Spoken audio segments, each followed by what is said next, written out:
बोलो कितने सेब?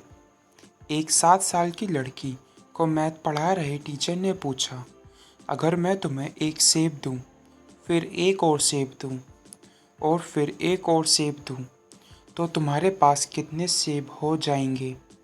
लड़की ने कुछ देर सोचा और अपनी उंगली पर जोड़ने लगी। 4। लड़की का उत्तर आया। टीचर थोड़ा निराश हो गया। उसे लगा कि ये तो कोई भी बता सकता था। शायद बच्चे ने ठीक से सुना नहीं। टीचर ने मन ही मन सोचा। उसने पुनः प्रश्न दोहराया, ध्यान से सुनो, अगर मैं तुम्हें एक सेब दूं, फिर एक और सेब दूं, और फिर एक और सेब दूं, तो तुम्हारे पास कितने सेब हो जाएंगे? लड़की टीचर का चेहरा देखकर समझ चुकी थी कि वो खुश नहीं है। वह पुनः अपनी उंगली पर जोड़ने लगी और सोचने लगी कि ऐसा क्या उत्तर बताऊं जिससे टीचर खुश हो जाए। अब उसके दिमाग में ये नहीं था कि उत्तर सही हो, बल्कि ये था कि टीचर खुश हो जाए। पर बहुत सोचने के बाद भी उसने संकोच करते हुए कहा, 4। टीचर फिर निराश हो गया। उसे याद आया कि लड़की को आम बहुत पसंद है।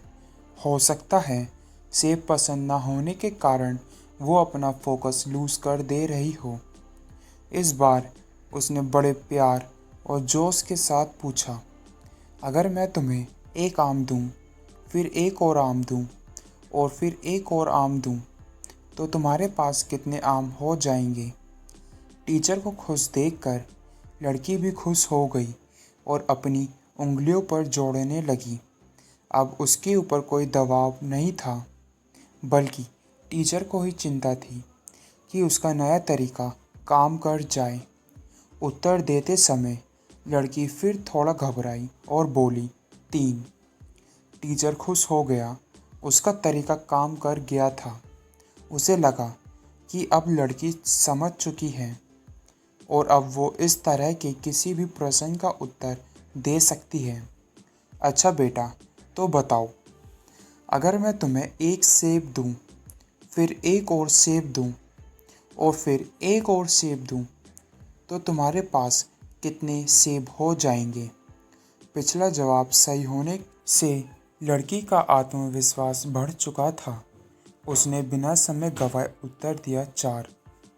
टीचर क्रोधित हो उठा, तुम्हारे पास दिमाग नहीं है क्या? ज़रा मुझे भी समझाओ कि 4 सेब कैसे हो जाएंगे? लड़की डर गई और टूटे हुए शब्दों से बोली, क्योंकि मेरे बैग में पहले से ही एक सेब है।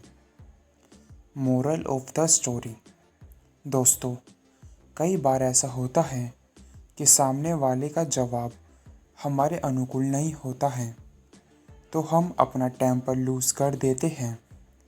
पर ज़रूरत इस बात की है कि हम उसके जवाब के पीछे का लॉजिक समझें। विभिन्न माहौल और कल्चर्स में पले बड़े होने के कारण एक ही चीज़ को अलग अलग तरीक़ों से देख समझ सकते हैं।